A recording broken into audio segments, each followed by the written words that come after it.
मोक्ष के स्वरूप पर कुछ चिंतन करने जा रहे हैं। तो हम सबसे पहले अपने दोनों हाथों को जोड़ेंगे। प्रसन्नात्मा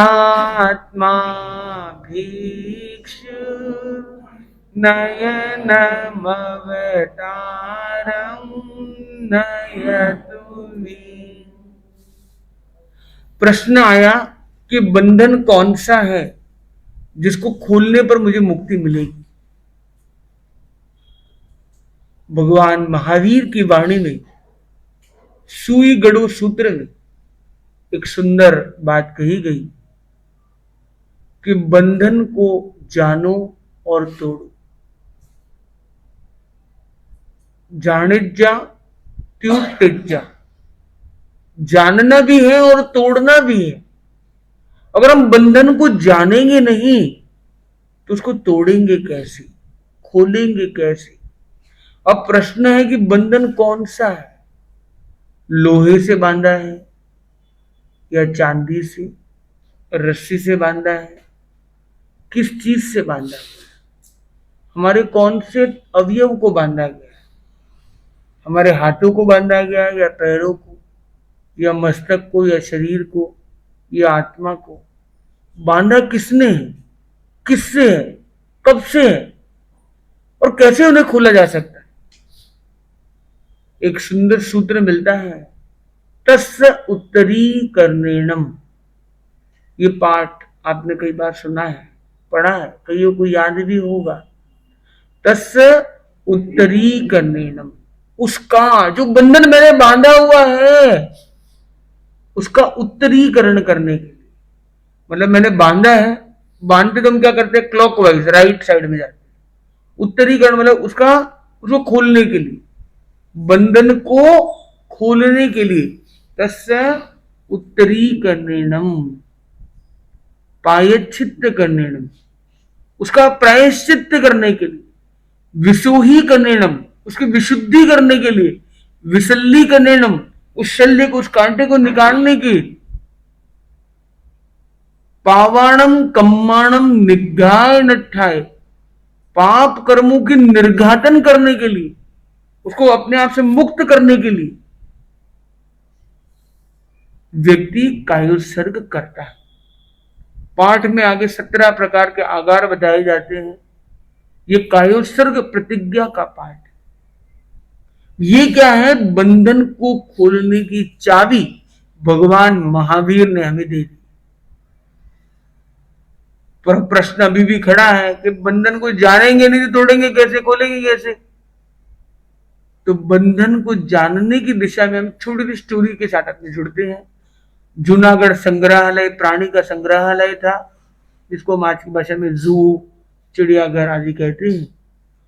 जूनागढ़ में उस प्राचीन प्राणी संग्रहालय में एक व्यक्ति जाता है और वो अनेक प्राणी वहां पर होते हैं और वहां वो देखता है एक हाथी को। हट्टा कट्टा युवा हाथी था, बहुत शक्तिशाली और पराक्रमी दिख रहा था, पर उसे खुला रखा हुआ था। बस एक छोटी सी पतली सी रस्सी थी जिससे उसको बांधा हुआ था। वो इतना शक्तिशाली था कि उसके सामने डोर तो कुछ भी नहीं थी और बाकी कोई पिंजरा नहीं, कुछ नहीं। वो जो व्यक्ति था वो अपने बच्चों को भी लेकर गया था, तो वो जरा घबराया, कहीं भाई ये अचानक खोल के निकल जाएगा तो बड़ा मुश्किल हो जाएगा। ये आपने ये क्या व्यवस्था है, यहाँ व्यवस्था ठीक नहीं है। इतनी छोटी सी रस्सी हाथी को कैसे हैंडल करेगी, ये छोटी रस्सी से मेरा बच्चा ही तोड़ लेगा, क्या बात करते हो। उसने एक बात बताई कि ये जो हाथी है ना, हाथी ये बचपन में जब छोटा था, बहुत छोटा था, तब इसको हम लेकर आए थे, तब इसको इस रस्सी से बांधा गया। इसने लाख कोशिश की भागने की, ये जागा और बोले भागो भागो। इसने बहुत कोशिश की पर ये इतना छोटा था, ये रस्सी के कारण उसका पैर छिल गया, रक्त का प्रवाह हुआ, दर्द हुआ, वेदना हुई और उससे ये समझ में आ गया कि मैं बंधन में हूं और मैं अनाथ नहीं हो सकता हूं, और जितना मैं करूंगा कोशिश बंधन से आजाद होने की, उतना मैं ज्यादा फंस जाऊंगा। अंदर धंस जाऊंगा। वो बंधन उसके दिमाग में सेट हो गया और वो बंधन में बंधा हुआ हाथी है। वो गांठ मन में लग चुकी है, माइंडसेट बन चुका है कि मैं इस रस्सी को तोड़कर नहीं निकल सकता हूं। बोले अब तो ये बहुत पावरफुल हो गया कि बोले पर इसका माइंडसेट वही है कि रस्सी ऐसी बंधी हुई जिसको मैं तोड़ नहीं सकता। तो ये बंधन कहां है बताइए, पैरों में है या दिमाग में है? ये सारा गेम क्या है, माइंडसेट का गेम। कभी किसी दिन आपने ध्यान का प्रयोग किया, ध्यान नहीं लगा, विचार आ गए, आपने दिमाग बनाया ध्यान तो मुझसे नहीं होता। किसी दिन आप पढ़ने बैठे, पढ़ते पढ़ते नींद आ गई, शब्द समझ में नहीं आए, भाव को ग्रहण नहीं कर पाए, कनेक्ट नहीं कर पाए, मेरे से तो स्वाध्याय नहीं होता। कभी किसी दिन तपस्या का प्रयोग किया और भूख लग गई, खाए बिना रहा न जाए, उपवास टूट गया, व्रत नहीं निभा और आपको दिमाग में सेट हो गया मैं उपवास नहीं कर सकता। आप कभी दर्शन करने गए और प्रवचन में कोई अलग विषय चलने लगे और ओवरडोज हो गया या बाउंसर हो गया, आपने दिमाग में सेट कर लिया प्रवचन मेरे काम का नहीं। आप कभी दर्शन करने गए और योग संयोग से महाराज का विहार हो गया था, या विश्राम मूड पर थे, या आहार का समय था, या किसी और कार्य में व्यस्त थे, आपको वैसा कनेक्शन नहीं मिला, फिर दिमाग में सेट हो गया महाराज से हमारी बनती नहीं, हमारा सेटअप नहीं। आपने कभी अपने बच्चों को समझाने का प्रयास किया, वो मूड में नहीं थे, उन्होंने आपकी बात को नहीं माना, बच्चे तो मेरी मानते नहीं है, मैं उन्हें समझा नहीं सकता। कुछ कुछ ऐसी घटनाएं कभी कभी लाइफ में हो जाती हैं, पर वो घटनाओं के सामने घुटने टेक देना और माइंड में ऐसी बातों को सेट कर देना हमारे रास्ते को ब्लॉक करने वाला बन जाता है। तो कहने का मतलब यह है कि ये ब्लॉकेज शारीरिक नहीं, कई बार मानसिक होता है। तो ये बंधन शरीर का नहीं है जो हाथी को लगा हुआ उसको रोक रहा है बाहर आजाद होने से, उसका बंधन मन का है। ठीक बात है कि बचपन में कभी ऐसा था कि वो शारीरिक बंधन भी बहुत पावरफुल था, वो कमजोर था, वो बंधन जोरदार था, पर क्या हमेशा वो हाथी वैसा ही रहने वाला है? ऐसा नहीं है। तो क्या हमेशा हमारी पर्याय ऐसी ही रहेगी, हमारी परिस्थिति ऐसी ही रहेगी? हो सकता है कि अगली बार आप उपवास करते और वो बहुत सफल हो जाता है, अगली बार आप स्वाध्याय करते और बातें क्लिक कर जाती है, अगली बार संत से संवाद करते और बातें समझ में आने लग जाती है। हो सकता है कि अगली बार आप दर्शन करने जाते हैं और प्रवचन का अच्छा उपयोगी समय आपको मिल जाता है, ये हो सकता है। तो क्या हम एक कोशिश से हार मान ली या पुनर्पुनर अभ्यास कर? कहते ना करत करत अभ्यास जड़मती होत सुजान, रसरी आवत जात है सिल पर पड़त निशान। एक स्टोरी आती है कि एक आलसी आदमी था, वो भीख मांग के काम चलाता था, वो आलसी था, वो इसलिए मेहनत नहीं करता था, युवा था, हटा कटा था, पर गांव वालों ने देखा कि ये हमेशा मांगता रहता है, ये क्या तरीका है, तो सब गांव वाले मिलकर स्ट्रेटेजी बनाते कि इस बार उसे कोई दान दक्षिणा नहीं करेगा और उसको ललकारना है जिससे इसकी अंदर की एनर्जी चैनलाइज हो जाए। और सब लोग ऐसा करते हैं, पर वो दृढ़ निश्चय था कि मैं तो आलसी नंबर 1 हूं। पर जैसे तैसे सब जगह से धक्का मिलता है, कोई सपोर्ट नहीं करता है, सब ताने मारने शुरू करते हैं और खींचातान देखकर वो कहीं ना कहीं निकल पड़ता है। बड़े लंबे समय के बाद, कुछ गमन आगमन की क्रिया करने के बाद, थकान के बाद वो एक खेत में जाके पहुंचता है। खेत के पास एक कुआं होता है।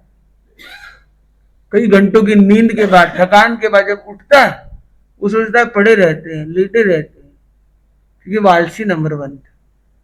और उसकी दृष्टि गई, क्रिया वो शरीर की नहीं कर रहा है, पर उसका दिमाग तेज था, दृष्टि उसकी पावरफुल थी, ऑब्जर्वेशन बड़ा पावरफुल था। उसने ऑब्जर्व किया और वहां देखा कि वहां पे रहट चल रही। रहट एक पहले वाटर का एक सिस्टम था, पानी निकालने का एक प्राचीन पद्धति रही है, जो शायद आप में से कोई लोगों ने देखी भी हो। जैसे कुएं से पानी निकालने के लिए एक आदमी खुद से प्रयास करता है, और एक होता है वो बकेट का एक सिस्टम होता है कि वो आगे आगे ऐसे बकेट आते हैं, पानी गिरते जाता है और वो खाली होकर वही बकेट वापस पानी लेके आते हैं। ऐसे पूरा एक पुल बना हुआ रहता है, एक सिस्टम बना हुआ रहता है। तो उस सिस्टम से पानी निकाला, रस्सी जा रही है, पानी आ रहा है। तो कुछ भैंसें थी, उन भैंसों के साथ उसको जोड़ दिया गया था सिस्टम को, कि भैंस आती है जाती है, उसके मूवमेंट के कारण रस्सी आती है जाती है और बाल्टी से पानी या जो भी यूटेंसिल है उससे पानी बाहर आ रहा है। वो उस पूरी घटनाक्रम को देखता है तो उसे एक बड़ी आश्चर्यजनक चीज नोटिस में आती है कि एक रस्सी है और कुएं का जो जो बाउंड्री है वो पत्थर की बनी हुई। पत्थर पावरफुल है या रस्सी? सामान्य तो देखे कि किसी पर रस्सी से मारेंगे तो वो शायद मरेगा नहीं, वो पत्थर से मारे तो बहुत हर्ट हो सकता है, डैमेज हो सकता है, मर भी सकता है आदमी। पत्थर से चोट बहुत बड़ी लग सकती है। पत्थर बड़ा पावरफुल होता है और तुलनात्मक रस्सी उतनी पावरफुल नहीं दिखती है सामान्य। पर यहां पर क्या होता है कि वो बड़ी अजीब चीज नोटिस करता है कि रस्सी के उस घर्षण से पत्थर मोल्ड हो चुका है। पत्थर का जो वो कोना है वो अब सॉफ्ट हो चुका है, गोलाकार का रूप ले चुका है। उसके घर्षण से पत्थर का रूप अंतर हो चुका है, रूपांतरण हो चुका है। वो बोले रसरी आवत जात है शिल पर, जो शिला है पर पड़त निशान।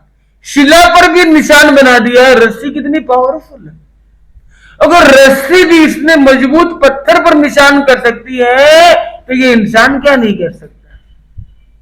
और उसके दिमाग में एक आ जाता है अंदर, एक वो कॉन्फिडेंस बूस्टर आ जाता है कि मैं इंसान हूं, मैं क्या नहीं कर सकता। और अब आदमी की सोच कभी कभी क्या होता है, कहीं से कहीं जंप कर जाती है। इससे उसके अंदर कॉन्फिडेंस बहुत गजब का क्रिएट हो गया। रसरी आवत जात है सिल पर पड़त निशान, क्या काम असंभव है, सब कुछ कर सकता है इंसान। और उसने बात बात में सोचा सबसे मेरे को आलसी नंबर 1, मेहनत कम से कम हो, सबसे सरल तरीका क्या है, तो बोले घर जमाई बन जाता। ऐसी लुगाई हो कि घर जमाई हो कि सारा काम सिस्टम सेट हो जाए। तो बोले सबसे समृद्ध कौन है पूरे देश में? बोले राजा, सम्राट। बोले राजा की राजकुमारी मिल जाए तो फिर अपने क्या है, खुशियों की फुलवारी मिल जाएगी, सब काम ऑटोमेटिक ऑटो सेट हो जाएगा। राजघराने का राज जमाई बन जाओ तो ऑटो कमाई हो जाएगी, कमाई करने का, मेहनत करने का ये सब दरकार नहीं। फिर सोचता है कि है तो कठिन काम, तो बोलते भी शिला पर भी निशान पड़ सकता है तो इंसान को। और अब वो अपने मन में भावना करने लग जाता है और बार बार उस भावना का अभ्यास करता है। इस अभ्यास को जैसे आज की भाषा में हम कहते हैं मैनिफेस्टेशन, वो मैनिफेस्टेशन शुरू कर देता है और वो बार बार उसको बोलने लग जाता है। तो लोग बोलते क्या पागल है भाई, फटीचर है, क्या हालचाल है, न कोई मेहनत है, न कोई इसके पास कुछ कला है, न कोई प्रतिभा है, न हुनर है, न कोई इसका कोई समाज में और क्या सोच रहा है, क्या ख्याली पुलाव बनाता रहता है। पर अब वो क्या करता है, वो 4 लाइन बना के रोज जो आदमी मिलता है उसको यही बोलता है, सिल पर पड़त निशान, क्या नहीं कर सकता इंसान। और देखो जो आदमी मेरा ये काम करके देगा उसको भी मैं माला माल कर दूंगा। वो बोलते क्या फालतू बातें कर रहा है राजा, मेरे को भी सूली में लटका देगा, इसको कुछ करूंगा तो। ये ऐसी बेहुदा बात कौन कर सकता है भाई। पर जैसे तैसे कई लोग मिलते हैं, कई लोग सुनते हैं बेचारा गरीब है ये है, तो उसके से मजाक में बोलते हैं कि भाई राजा जी तो दिल्ली रहते हैं, तुम यहां क्या कर रहे हो। अब जैसे तैसे धक्के लगते हैं, एक बैलगाड़ी मिलती है, बैठ सवारी होकर वो आखिरकार दिल्ली पहुंच जाता है। बोले दिल्ली दूर नहीं। तो वो जैसे तैसे मेहनत तो कम करता है पर उसकी भावना फिर वो दिल्ली पहुंच जाती है। अब दिल्ली के चौराहे में बैठ के फिर वही गीत गाता है। अब जो लोग आते हैं बोले तुम्हारा माला माल कर दूंगा भाई, तो मेरा बोले काम तुम कर दो। बोले क्या है भाई साहब, बोले क्या नहीं कर सकता इंसान, राजकुमारी से कैसे नहीं होगा मुलाकात, बुलाओ राजकुमारी का चाहिए मुझे हाथ और साथ, ऐसे वो अपनी बातें शुरू कर देता है। ले क्या पागल है, सब लोग उसको टॉन्ट करके चले जाते हैं। पर धीरे धीरे पूरे गांव में चर्चा, पूरे शहर में चर्चा होने लग जाती है और राज दरबार में भी चर्चा पहुंच जाती है। मंत्री के पास पहुंचती, मंत्री बोला कि भाई राजा को मन में आ गया ना तो फिर तो उड़ा देगा इसको पूरा, ये बेचारा भोला प्राणी है, भला इंसान लग रहा है, इसका थोड़ा सा काम करके आ जाते। ये बेचारा भोला है, कुछ भी बोलता है तो इस भोले को कुछ और पकड़ा देते हैं। तो जाते हैं और उसको बोलते हैं कि तेरे को शादी करनी है। अच्छा, बोले मैं कराऊंगा तेरी शादी। बोले अच्छा, अरे बहुत अच्छी बात। बोले कैसे? वो बोले कि भाई क्या चाहिए, 9 मण मोती चाहिए। क्या चाहिए? 9 मण असली मोती चाहिए। तो मोती, एक मण भी कितने किलो का होता है? 40। ऐसे 9 मण मोती चाहिए, तुम ले आओ, फिर अपने बात आगे बढ़ाते हैं। वो बोले क्या नहीं कर सकता इंसान? बोले ठीक है, तुम पहले लेके आओ, फिर बात करते हैं। वो बोले इसको ऐसा कोई रास्ता पकड़ा देते कभी कर ही ना पाए और बात में खत्म हो जाए। वचन तो दे दिया, अब ये इसने पकड़ लिया। अब बोलता मुझे 9 मण मोती चाहिए, कौन दिलाएगा, कौन करेगा? उसका गाना शुरू कर दिया। बोले क्या नहीं कर सकता इंसान? किसी ने बोला भाई वो मोती तो समुद्र में मिलते, यहाँ कहाँ मिलेंगे? वो तो मुंबई में समुद्र है, यहाँ समुद्र है, वहां समुद्र है। तो पहुंच गया यात्रा ही देते, मुंबई कहाँ है, समुद्र कहाँ है, मुझे तो वहां जाना है, मुझे तो यहाँ जाना है। धक्का गाड़ी करते करते वहां भी पहुंच गया, वहां बीच पर जाके बैठ गया। मुझे मोती चाहिए, मुझे मोती चाहिए। भाई मोती चोर नहीं है कोई है, और मोती चोर है क्या तुम? कैसे मिलेगा मोती? वो तो तैरने वाले को, डाइवर को मिलता है, ये मिलता है, ऐसे वैसे ऐसे मोती थोड़ी मिल जाते हैं। समुद्र की गहराई तक जाना पड़ता है, तैरना आना चाहिए। बोले वो मुझे नहीं पता है, सिल पर पड़त निशान, क्या नहीं कर सकता इंसान, मुझे तो मोती चाहिए। अब वो भावना करता है, भावना करता है, भावना करता है, अभ्यास करता है भावना का, जो आता है उससे वही मुलाकात और वही बात। कहीं तो मजाक उड़ाते हैं और कई कहते हैं कुछ, कई कहते हैं कुछ। तो कोई एक आता है, वो मंत्र पकड़ा के चला जाता है कि तुम ये नौकार मंत्र करो, ये करो, तुम्हारी आत्मा की शक्ति वैभव बढ़ेगा। तो सब अपने अपने तरीके से कुछ बोल के जाते हैं, तो वो आराधना शुरू कर देता है। बोले ठीक है भगवान बताओ मेरे को, भाई मेरा मार्गदर्शन करो, मेरा काम करो, ये करो।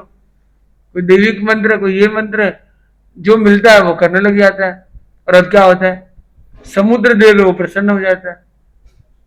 वो बोलता है ये कौन पागल है भाई, यहाँ पर ये क्या लेके बैठा है भाई यहाँ पे तमाशा रोज का। वो आता है, एक अलग रूप में आता है, प्रकट होता है, बोलता है क्या बात है। तो सारी बात सुनी, बोले है तो ये पक्का पागल है। पर पागल तो है, पर इसके अंदर जुनून अलग तरह का है, इसका अभ्यास बहुत अलग तरह का, इसका विश्वास बहुत गजब का। हर श्वास में वो विश्वास दिखता है, अभ्यास दिखता है। तो वो बोलता है भाई 9 मन मोती, वो मन नहीं मन। वो बोलता है ठीक है भाई, फिर तो चला जाएगा? वो बोले हाँ बिल्कुल। तो वो क्या करता है, समुद्र से मोतियों की बारिश कर देता है, और मोती उछल उछल के, पानी का प्रवाह आता है, मोती उछल के बाहर गिर जाते हैं। वो बिखरे हुए मोती को इकट्ठा करने लग जाता है। वो बोले इन मोतियों को दिल्ली पहुंचाना, ये 9 मन मोती है, इनको दिल्ली पहुंचाना। अब वो आवाज लगाता है प्रभु मोती है और धन जहां पे है, तो लोगों का तो धर्म ये है कि धन वाले की बात सुन लो भाई। तो लोगों को बात ज्यादा ध्यान जाता है धन पर, तो धन है तो उसकी बातों पर लोग गौर भी करने लगे। बोले ये है, इसको दिल्ली पहुंचाना, दिल्ली पहुंचाना, मेरे को पहुंचाओ, इसको पहुंचाओ, मेरे को पहुंचाओ, इसको पहुंचाओ। तो बोले ठीक है, देगा आ गया पकड़ पे। बोले ठीक है, हमारी ये गाड़ी जा रही है, इस पे हम लगा देते हैं, आओ बैठो और पहुंचा देते हैं, पैसा लगेगा। बोले क्या लगेगा? बोले 2 मोती लगेंगे। बोले ठीक है 4 मोती रखो, तुम 4 रखो और मुझे तो पहुंचाओ। अब दिल्ली पहुंच गया, दिल्ली पहुंच गया तो फिर वहां पे वो बोले वो श्रीमान कहाँ है, वो कहाँ है, मंत्री का जो नाम था, नाम से पुकारने लगा, उसको पता नहीं कि यही मंत्री है। वो पहुंचा कि भाई आपके नाम का भाई वो चल रहा है अंदर, वहां पे भाई धमाल चल रहा है। तो वो करते करते वो आ गया मिलने। बोले हाँ भाई साहब कैसे, हाँ मिले थे हम 1-2 साल पहले। बोले हाँ मिले थे, मिले थे। बोले आपने वचन दिया? बोले हाँ हाँ बिल्कुल वचन दिया। उसको क्या पता कि 9 मन मोती लेके आ गया। तो वो बोले कि भाई आपने कहा था 9 मन मोती लाओगे, मैं कराऊंगा। बोले मैं लेके आ गया, लेके आ गया। 9 मन मोती किसको कहते हैं भाई? तो तेरे हाल फटीचर के तू कहां से लेके आ गया भाई? वो बोले आओ देखो, दिखाया अपना पूरा सैंपल, नहीं एम्पल था, और वो सैंपल देखते बोले ये तो है तो असली मोती भाई, और इसकी तो मिल्कत बहुत अद्भुत हो गई। अब ये तो राजघराने के योग्य संपत्ति, वैभव इसके पास कम से कम, को वचन तो दिया हुआ है, इसकी लगन भी इतनी है, क्या करे। तो उसको ले जाते हैं, पहले नहलाते धुलाते, उसका सारा श्रृंगार करते हैं, उसका पूरा रूप परिवर्तन करते हैं, अब उसका रूपांतरण हो जाता है, अब एक नए अवतार में वो प्रकट होता है। और उसको फिर ट्रेनिंग देते हैं कि भाई 3 महीने तो यहाँ ट्रेनिंग कर, भाषा की ट्रेनिंग, बोलचाल की ट्रेनिंग, इसकी ट्रेनिंग। वो बोले रईस की तरह रहना भी एक अलग तरीके का भाई, समृद्ध होना, पर अंदर अंदर से समृद्धि संस्कृति नहीं आएगी तो नहीं चलेगा भाई, वहां प्रोडक्ट फेल हो जाएगा। पूरे तुम्हारा ये सब होगा तो हम प्रेजेंट कर देंगे, फिर देखो तेरा भाग्य पर है। वो बोले सिल पर पड़क निशान, क्या नहीं कर सकता इंसान, सब काम होके रहेगा अंदर। वो बाप पहुंच गया और 9 मण मोती पेश किए गए, तो उसने बोला कि राजा जी ये एक बड़े घराने से आए हैं और ये 3 मण मोती आपको गिफ्ट करना चाहते, और 3 मण मोती आपकी राजकुमारी को देना चाहते, 3 आपके राज्य में बांटने के लिए लाए, और 9 मण मोती को उसने अलग तरह से डेकोरेट कर दिया। राजा बोले इतना बड़ा मकान, इतना बड़ी मिलकत लेके आया। बोले इसके बाप दादा पूर्वज अभी कोई नहीं है, इसका सब विस्मृति हो गया है, ये नए जीवन में आया है, और ये है पर इसके पास इतना धन वैभव ये लेके आया है, ऐसा है। बोले आओ आओ साहब, हमारे अकबर साहब हो, ये हो वो हो। उसको राजघराने में राज मेहमान की तरह रखते, और वो बोलते कि इतना बड़ा आदमी कुछ नहीं है। और योग संयोग की बात, राजा के पास कोई बेटा नहीं था, तो वो बोले मेरे को तो एक बेटा चाहिए, और मेरी बेटी के लिए योग्य वर चाहिए। और वो तो अपनी बात तरीके से रख देता है, फिर वापस वो मंत्री रख देता है, और उसका वो मंत्र सेट हो जाता है, और वो राजघराने का बेटे की तरह घर जमाई राज जमाई बन जाता है। तो ये पूरी जो एक स्टोरी है, मैं ये नहीं कह रहा हूं कि आप ऐसा कोई ट्राई कीजिए, मेरी ये कोई प्रेरणा यहाँ पे नहीं है, पर भाव यहाँ पर ये है कि आपके हर श्वास पर जब मोक्ष का मार्ग आ जाता है, जब आपके अंदर वो विश्वास जाग जाता है और आप निरंतर उसका अभ्यास करते हैं, तो क्या काम असंभव है। किसी ने आपको कह दिया कि इस युग में इस समय में भाई मोक्ष नहीं होता, आपने मान लिया और बस खत्म, बैठ गए। अरे उसको भी बहुत सारे कहने वाले थे कि तेरे को नहीं मिलेगी राजकुमारी, तेरे को नहीं मिलेगा ये धन वैभव, ये नहीं मिलेंगे मोती, नहीं होगा तेरा काम, कहने वाले कितने थे, पर उसने ठान लिया तो वो पहुंच गया। तो सोचेंगे तभी तो पहुंचेंगे। तो हमें मुक्ति लेनी अपनी ही सोच से, वो सोच हमारी छोटी है इसलिए हम बड़ी मंजिल तय नहीं कर पा रहे। लाइफ की कोई भी मंजिल हो, कोई भी चीज आप जीवन में आगे बढ़ना चाहते हो, तो जब तक आपकी सोच और अप्रोच सही नहीं होगी, दृष्टि सही नहीं होगी, तब तक हमें लाभ मिलेगा नहीं। तो हमें सही मार्ग लेना है, सही मार्ग पर चलना है, तो उसके लिए जरूरी है लगन। उस लगन के बिना कोई लक्ष्य संभव नहीं है। इस युवक के जीवन में लगन लगी, उसके अंदर 3 बड़ी क्वालिटीज थी। पहला था ऑब्जर्वेशन, उसने बड़े अच्छे से इत्मीनान से ऑब्जर्व किया, भले वो आलसी था पर उस कमी को भी उसने अपनी खूबी बना लिया, उसने ऑब्जर्व किया। दूसरी बात है उसने डिजर्व किया, उसने श्रम किया, अभ्यास किया, बार बार किया, बार बार किया, उससे उसने डिजर्व अपने अंदर योग्यता को प्राप्त कर लिया। योग्यता थी नहीं पर योग्यता अर्जित कर ली। कौन है आप में से जो पढ़ लिख के जन्म लिया था, और कौन है जन्म लेने के बाद पढ़ा लिखा है? जन्म लेने के बाद पढ़ने लिखने वाले प्राय सभी होंगे, पर पढ़ लिख के जन्म लेने वाला मुश्किल। जन्म लेने के बाद कपड़े पहनने वाले बहुत हैं, पर कपड़े पहन के जन्म लेने वाला कोई। जन्म के बाद बहुत सारी आपने मेडल्स अर्जित किए हो, पर मेडल लेके जन्म लेने वाला शायद कोई नहीं। तो वस्त्र हो, आभूषण हो, व्यक्तित्व हो, अध्ययन हो, स्वाध्याय हो, कोई मेरिट हो, कोई गोल्ड हो, कोई प्रॉपर्टी हो, कोई भी चीज हो, आप लेके नहीं आते हो, पर आने के बाद जरूर आप ले पाते हो।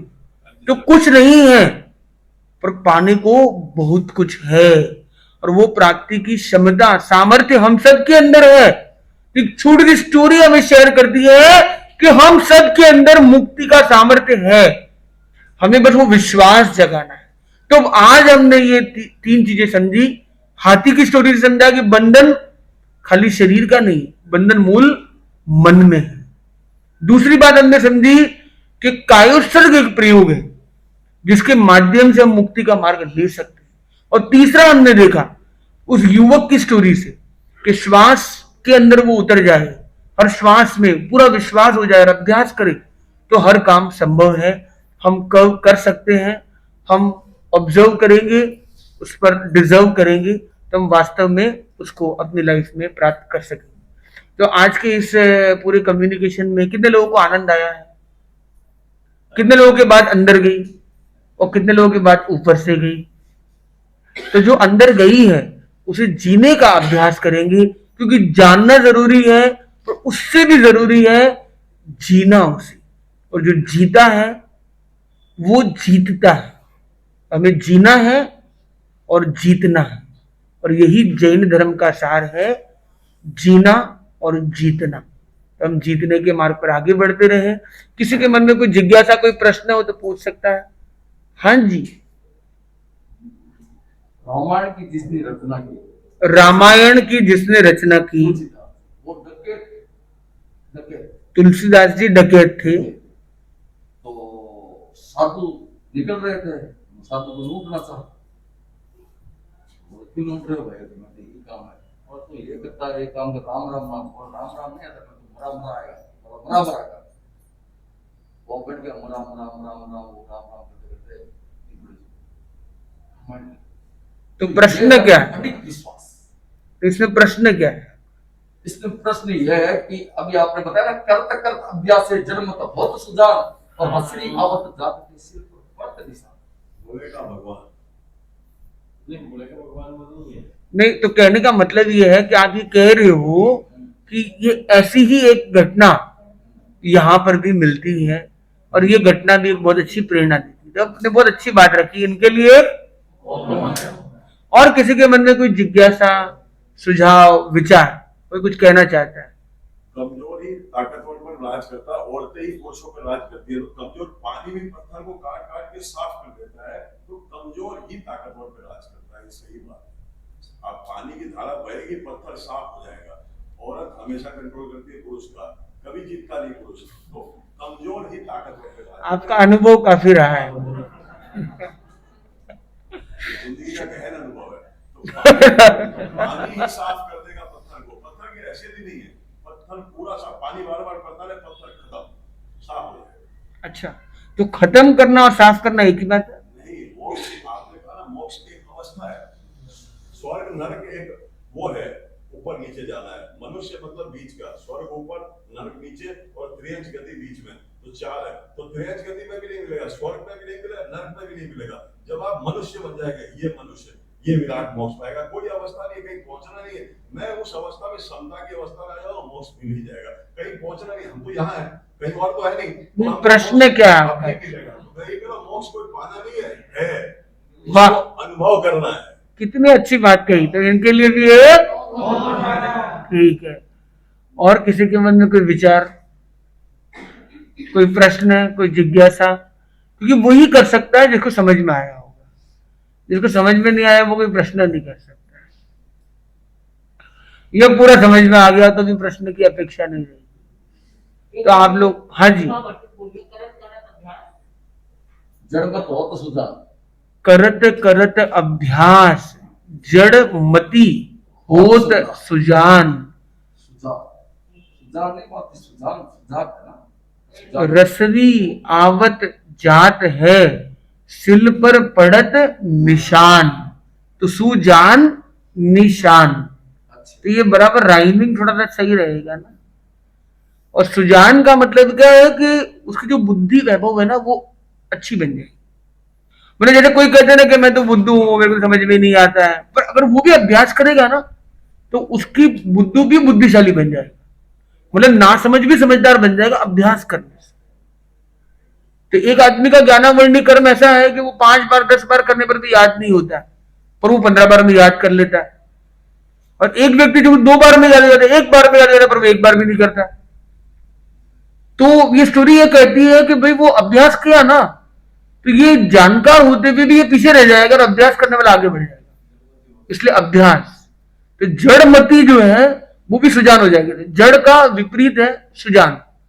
इसी पर एक शब्द है गांव का, सुजानगढ़। ठीक है, तो इसी के साथ सुने मंगल पाठ। चतारी मंगलम वरदा मंगलम श्रद्धा मंगलम साहु मंगलम केवली पंडित धम्मो मंगलम। चतारी लघुत्तमा रंता लघुत्तमा श्रद्धा लघुत्तमा साहु लघुत्तमा केवली पंडित धम्मो लघुत्तमो। चत्तारि शरणं पवज्जामि अरहन्ते शरणं पवज्जामि सिद्धे शरणं पवज्जामि साहु शरणं पवज्जामि केवलिपण्डितं धम्मं शरणं पवज्जामि। विघ्नहरण मंगलकरण स्वामिभीक्षणो नाम। लक सुमिरन किया सरे अचिंत्य काम सरे अचिंत्य।